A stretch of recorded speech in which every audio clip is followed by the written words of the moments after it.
Press God, hallelujah. खुदावंद यीशु के नाम में अजीजों आप सबकी खिदमत में सलाम पेश करता हूँ। खुदावंद यीशु मसीह आप सबों को बरकत बख्शे और मैं शुक्रगुजार हूँ कि आप सब खुदा का कलाम सुनते हैं और चैनल को लाइक और सब्सक्राइब कर रहे हैं। खुदावंद आप सबों को बरकत बख्शे, मेरी दुआएं आपके साथ है। सो मेरे अजीजों, आज का हमारा टॉपिक है हकीकी मुबारक खाली।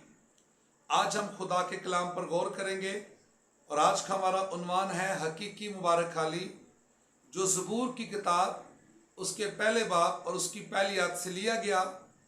खुदा के कलाम में यूँ लिखा है, मुबारक है वो आदमी जो शरीरों की सलाह पर नहीं चलता और खताकारों की राह में खड़ा नहीं होता और ठट्ठा बाजों की मजलिस में नहीं बैठता।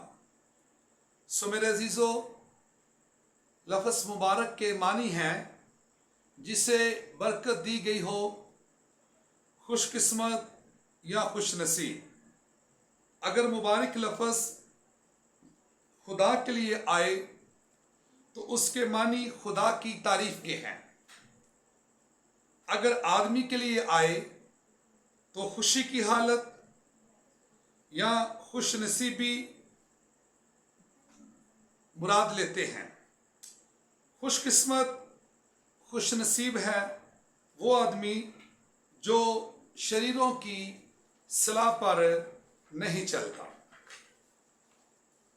हकीकी मुबारक खाली को वो शख्स हासिल कर सकता है जो इन तीन चीज़ों से अपने आप को बचा कर रखेगा।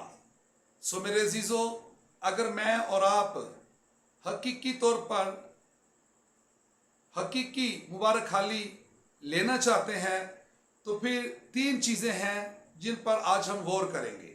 पहली चीज़, पहला पॉइंट, जो शरीरों की सलाह पर नहीं चलता। शरीर के मानी हैं शरारत करने वाला, गुमराह करने वाला और झूठा। और जो लोग ऐसे काम करते हैं वो उसके पैरोकार हैं। तो कलाम खुदा फरमाता है कि मुबारक है वो आदमी जो शरीरों की सलाह पर नहीं चलता। सलाह के मानी है मशवरा नहीं लेता। जब हम अपने इर्द गिर्द देखते हैं तो हमें इन खसूसियात वाले लोग बाकसरत मिलते हैं।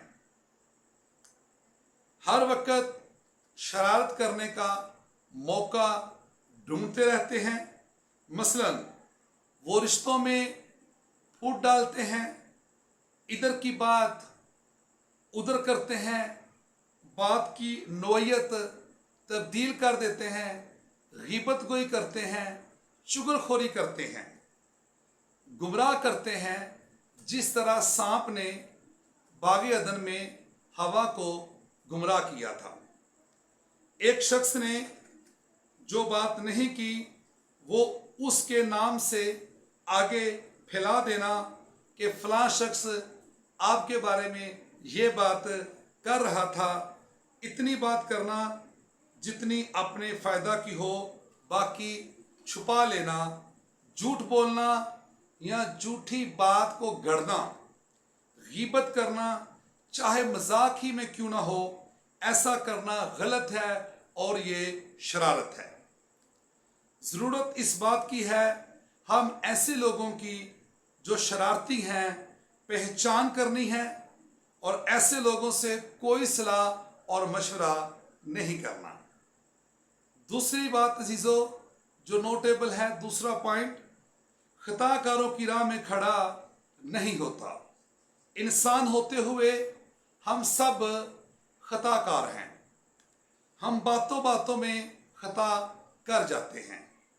एक तो हमसे ऐसी खताएं, गुनाह सरजद हो जाते हैं जिनको हम गुनाह ही नहीं समझते। उनका इकरार करके तौबा करना बहुत ज़रूरी है। दूसरी ये है कि इस बात का हम इल्म रखते हैं कि ये काम गलत है, खुदावंद की तालीम के खिलाफ है, फिर भी हम उसे लगातार करते रहते हैं और अपनी मर्जी को पूरा करते हैं। ज़िना के बारे में हर इंसान जानता है कि ये गलत है, गुनाह है, लेकिन उसके बावजूद किया जाता है और फिर दलाइल भी पेश किए जाते हैं कि इस वजह से या शैतान के बहकाने में आकर मैंने ये काम किया है, और फिर उस गुनाह को करते रहना, उससे तौबा ना करना बल्कि गुनाह में कायम रहना, तो ये बात गलत है, हमने इससे भी तौबा करनी है। तीसरी बात, खताकारों की राह में खड़ा नहीं होता। सो मेरे अजीजों, ठट्ठाबाजों की मजलिस में नहीं बैठता। ठट्ठाबाज के मानी है मजाक उड़ाने वाला, किसी ने नाम को लेकर उसका मजाक उड़ाना, किसी रंग, नस्ल, कौम, कबीले, मजहब के बाइस मजाक उड़ाना, किसी की गुर्बत के बाइस मजाक उड़ाना, किसी की माजूरी के बाइस उसका मजाक उड़ाना और किसी कमी के बाइस मजाक उड़ाना, किसी को कमतर समझना, उसका ठट्ठा उड़ाना, किसी की सच्चाई के बाइस उसका ठट्ठा उड़ाना, ये चीज़ें सारी गलत हैं। जैसा कि खुदावंद यीशु मसीह के साथ किया गया, खुदावंद यीशु मसीह का यहूदियों का बादशाह होने के बाइस उसे ठट्ठा मारा गया। मत्ती की इंजील 27 बाब और उसकी 28 से 29 आयत में लिखा है, और उसके कपड़े उतार कर उसे किरमसी चोगा पहनाया और कांटों का ताज बनाकर उसके सर पर रखा और एक सरकंडा उसके दाहिने हाथ में दिया और उसके सामने घुटने टेक कर उसे ठट्ठों में उड़ाने लगे कि ऐ यहूदियों के बादशाह अदाब। खुदावंद यीशु मसीह का नबी होने के बाइस दुख उठाना और उसे ठट्ठा मारा गया, इस पर उन्होंने उसके मुंह पर थूका और उसके मुक्के मारे और बाज ने तमाचा मारकर कहा, ऐ मसीह हमें नबूवत से बता कि तुझे किसने मारा। तो कलाम खुदा के मुताबिक मुबारक है, बाबरकत है, खुशनसीब है वो आदमी जो ये तीनों काम नहीं करता और ना ही ऐसे काम करने वालों में शामिल होता है। लेकिन एक ऐसा काम है जो वो करता है और मुबारक ठहरता है। ज़बूर 1 और उसकी 2 आयत में लिखा है, बल्कि खुदावंद की शरीयत में उसकी खुशनुदी है और उसी की शरीयत पर दिन और रात उसका ध्यान रहता है। शरीयत खुदा के आइन और उसका कलाम है। खुशनुदी, सुकून कल्ब, खुशी और रजामंदी है। इस आयत को अगर सादा अल्फाज में बयान करें तो इस तरह बयान किया जा सकता है कि बाबरकत है, खुशनसीब है वो आदमी जो खुशी के साथ और रजामंदी के साथ खुदा के कलाम को पढ़ता और उस पर अमल करता है। खुदा के कलाम के बायस उसे दिली सुकून मिलता है, जो इसलिए पढ़ता है कि ये खुदावंद के मुंह की बातें हैं। ये वो कलाम है जो सबसे ज़्यादा मोतबर है, जिसे खुदावंद ने अपने हर एक नाम से ज़्यादा इज्जत बख्शी है और उसी की शरीर पर दिन और रात उसका ध्यान रहता है और वो शख्स रात दिन खुदा के कलाम पर और अहकाम पर गौर करता रहता है। अपनी ज़िंदगी का मुवाजना खुदा के कलाम के साथ करता है कि ये हुक्म जो खुदावंद ने दिया है, क्या मैं उस पर अमल कर रहा हूँ? ये बात जो खुदावंद का कलाम फरमा रहा है, क्या ये बात इसी तरह मेरी ज़िंदगी में है? इस चीज़ को अपनी ज़िंदगी में देखना और अप्लाई करना बहुत ज़रूरी है। ये है रात दिन शरीर पर ध्यान रहना। उस वक़्त ऐसा शख्स उस दरख्त की मानद होगा जो पानी की नदियों के पास लगाया गया है, जो अपने वक़्त पर फलता है जिसका पत्ता भी नहीं मुरझाता, सो जो कुछ वो करे बराबर होगा।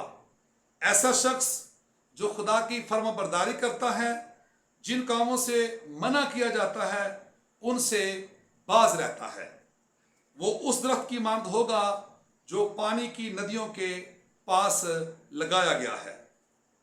जिस तरह इंसानी जिंदगी में पानी अहमियत का हामिल है, उसी तरह ईमानदार जो दरख्तों जो जिंदगी का वारिस है, हमेशा की जिंदगी का वारिस है, यानी उनका हरा भरा रहना, बढ़ना और फल लाना पानी ही के बायस मुमकिन होता है। जो दरख्त उस जमीन पर जहां पानी की कमी होती है, रेगिस्तान सहरा में उगते हैं, वो कभी भी उस तरह से नहीं हो सकते जिस तरह एक ऐसा दरख्त जो पानी की नदी के किनारे लगाया जाता है, क्योंकि उस दरख्त को पानी की कमी नहीं होती और वो भरपूर नशोनुमा पाता है और कसरत के साथ फल लाता है। इसी तरह खुदावंद के फर्माबरदार और नाफरमान इंसान की जिंदगी एक जैसी नहीं हो सकती। जो अपने वक़्त पर फलता है, खुदावंद अपने लोगों को जिनसे वो खुश होता है, जिनकी जड़ें उस पानी से सैर होती हैं जो आबे हयात का चश्मा है, जिनकी परवरिश खुदावंद फरमाता है, जिनकी हर एक चीज़ खुदावंद वक़्त पर मुहैया करता है। जिस तरह बुजुर्ग अब्राहम को खुदा ने मूरिया के पहाड़ पर मुहैया किया, उनकी ज़िंदगी सब चीज़ें, सब फैसले खुदावंद के मुकर्रर वक़्त पर होते हैं और जिसका पत्ता नहीं मुरझाता।